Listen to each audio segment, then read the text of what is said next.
নমস্কার বন্ধুরা, নীলগোপাল একাডেমির পক্ষ থেকে আপনাদের স্বাগত জানাই।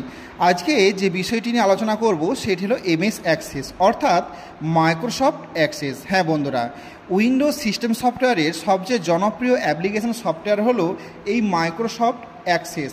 বন্ধুরা, এই মাইক্রোসফট অ্যাক্সেসের ডিজাইন ভিউ দ্বারা টেবিল তৈরির পদ্ধতি আজকে আমি আপনাদের শেখাবো যে কিভাবে ডিজাইন ভিউ দ্বারা টেবিল তৈরি করা যায় মাইক্রোসফট অ্যাক্সেসে। সব বন্ধুরা, ভিডিওটি শুরু থেকে শেষ পর্যন্ত স্কিপ না করে অবশ্যই দেখবেন। আর ভিডিওটি যদি আপনাদের ভালো লেগে থাকে তবে অবশ্যই একটি লাইক, কমেন্ট ও বন্ধুদের সাথে শেয়ার করতে ভুলবেন না। চলুন বন্ধুরা, ভিডিওটি শুরু করা যাক। বন্ধুরা, প্রথমেই আপনি এই স্টার্ট বাটনে ক্লিক করবেন। বন্ধুরা, এখানে একটা কথা বলে রাখি, আমি কিন্তু উইন্ডোজ 7-এ কিন্তু কাজ আপনাদের দেখাচ্ছি। এরপর এই যে দেখুন মাইক্রোসফট অফিস অ্যাক্সেস 2007 এটাতে ক্লিক করবেন। ক্লিক করার সাথে সাথে দেখুন মাইক্রোসফট অফিস অ্যাক্সেস চালু হয়ে গেছে। এরপরে দেখুন এই যে ব্ল্যাঙ্ক ডেটাবেস রয়েছে, এই ব্ল্যাঙ্ক ডেটাবেসে ক্লিক করবেন। ক্লিক করার পর এই যে দেখুন ফাইল নেম রয়েছে, এই ফাইল নেমে এখানে ব্যাকপেজ দিয়ে এখানে একটা নাম লিখে দেবেন। দেওয়ার পরে পাশে যে দেখুন এই ফোল্ডারের চিহ্নটা রয়েছে, এখানে ক্লিক করবেন। ক্লিক করার পর আপনি এই ফাইলটি কোথায় রাখতে চাইছেন সেটা সিলেক্ট করে দেবেন। আমি ডেস্কটপে সিলেক্ট করলাম, করে এখানে ওকে বাটনে ক্লিক করে দিলাম। দেখুন ওকে বাটনে ক্লিক করার সাথে সাথে এই যে দেখুন নামের পরে .acc/db এসে গেছে। এই acc/db হলো অ্যাক্সেস ডেটাবেস, অর্থাৎ বন্ধুরা মাইক্রোসফট অ্যাক্সেসের এক্সটেনশন নেম হলো .acc/db। এরপরে এই যে ক্রিয়েট অপশানটা আছে দেখতে পাচ্ছেন, এই ক্রিয়েটে ক্লিক করবেন। করার পরে এই যে দেখুন টেবিল 1 এবং টেবিল রয়েছে, এখানে ক্লিক করবেন। তো এটাকে সিলেক্ট করার পর এই যে দেখুন ভিউ, এখানে ক্লিক করে ডিজাইন ভিউয়ে ক্লিক করবেন। করার পর এখানে দেখুন একটা টেবিল নেম চাওয়া হচ্ছে, তো এখানে একটা টেবিল নেম দিয়ে দিবেন। তো আমি এখানে টেবিল নেম দিলাম স্টুডেন্ট।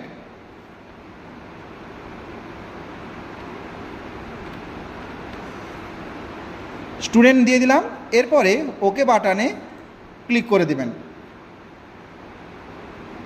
ওকে বাটনে ক্লিক করার পর এখানে বন্ধুরা ফিল্ড নেম এবং ডেটা টাইপ আপনাকে নির্বাচন করতে হবে। তো প্রথমে ফিল্ড নেম আমি দিলাম রোল নম্বর। তো রোল নম্বরে ডেটা টাইপ হবে বন্ধুরা, যেহেতু রোল নাম্বার 1, 2 এইভাবে লেখা হবে, এই জন্য এ ডেটা টাইপ হবে নাম্বার। এরপরে দেব নেম। তো এর ডেটা টাইপ হবে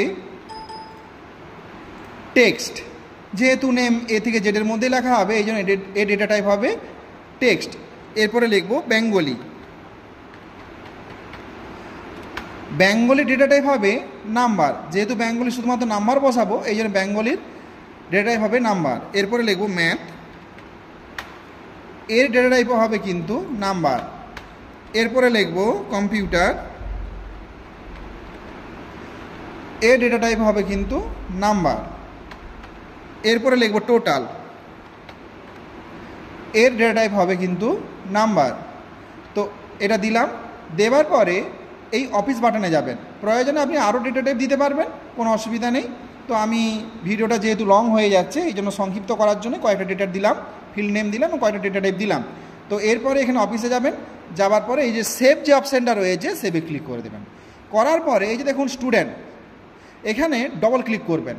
করার সাথে সাথে নতুন একটি পেজ ওপেন হয়ে যাবে। দেখতেই পাচ্ছেন এখানে আপনাকে ডেটা এন্ট্রি করতে হবে। তো প্রথমে রোল নাম্বার আছে, তো আমি এখানে লিখে দিলাম একটা রোল নাম্বার দিলাম 1, নেম লিখে দিলাম। এরপরে বেঙ্গলি নাম্বার বসিয়ে দিলাম।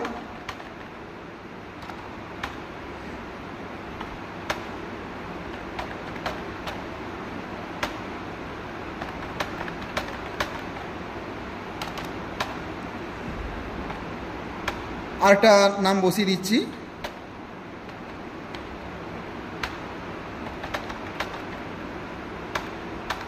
ব্যাস, এরপরে আপনি এটাকে আরেকবারটি সেভ করে দেবেন। বন্ধুরা, এইভাবে কিন্তু ডিজাইন ভিউয়ের সাহায্যে টেবিল তৈরি করা যায়। বন্ধুরা, এবার আমি আপনাদের শেখাবো যে কিভাবে টোটাল নির্ণয় করতে হবে। বন্ধুরা, আপনারা যেভাবে এক্সেলে টোটাল বের করেন, ক্যালকুলেশন করেন, এখানে কিন্তু এর প্রসেস সম্পূর্ণ আলাদা। তো এমএস অ্যাক্সেসে কীভাবে আপনি টোটাল নির্ণয় করবেন তার প্রসেস এবার আমি আপনাদের শেখাবো। দেখুন এই যে দেখুন ডেটাবেস, আগে টোটাল ঘরটায় ক্লিক করে দেবেন। করার পরে এই যে ক্রিয়েট রিবন দেখতে পাচ্ছেন, এই ক্রিয়েট রিবনে ক্লিক করবেন। করার পরে এই যে কোয়ারি ডিজাইন আছে, এখানে ক্লিক করবেন। করার পর এই যে দেখুন স্টুডেন্ট যে টেবিলটি আমি আগে তৈরি করেছিলাম, সে স্টুডেন্ট টেবিলটির নামটি আসছে এখানে। তো স্টুডেন্টে ক্লিক করবেন, করার পরে অ্যাডে ক্লিক করবেন, করার পর এটি ক্লোজ করে দেবেন। করার পর এটিকে একটু বাড়িয়ে দেবেন। দেবার পরে এই যে দেখুন আপডেট বলে দেখতে পাচ্ছেন, আপডেট, এই আপডেটে ক্লিক করবেন। করার পর এই যে দেখুন ফিল্ড, এখানে টোটাল নির্বাচন করবেন, টোটাল সিলেক্ট করবেন, অটোমেটিক টেবিলের নামটা এখানে শো হবে। এরপর যে আপডেট 2 আছে দেখতে পাচ্ছেন, এই আপডেট 2 এ ক্লিক করবেন। করার পর এখানে রাইট ক্লিক করবেন, করে জুমে ক্লিক করবেন। জুমে ক্লিক করার পর এই যে দেখুন ফন্ট, এই ফন্টে ক্লিক করবেন। এখানে একটু সাইজ বাড়িয়ে নেবেন লেখা সাইজটা, যাতে ভালোভাবে আপনি বুঝতে পারেন। তো এখানে ওকে বাটনে ক্লিক করবেন। এরপর তো এখানে আপনি প্রথমে থার্ড কোটেশন দেবেন, দিয়ে লিখবেন আপনার সাবজেক্টের নামগুলো। এই যে দেখতে পাচ্ছেন বেঙ্গলি লেখা আছে, তো লিখে দেবেন এখানে যেমনটি লেখা আছে, ক্যাপিটাল লেটারে লেখা থাকলে ক্যাপিটাল লেটারই লিখবেন আপনি, বেঙ্গলি দিয়ে আবার থার্ড কোটেশন শেষ করবেন। এরপরে প্লাস চিহ্ন দিবেন। এরপর আবার থার্ড কোটেশন শুরু করবেন, এবার লিখবেন ম্যাথ, আবার থার্ড কোটেশন শেষ করবেন, আবার প্লাস দেবেন, আবার থার্ড কোটেশন শুরু করবেন, এবার লিখবেন কম্পিউটার, লিখে থার্ড কোটেশন শেষ করবেন।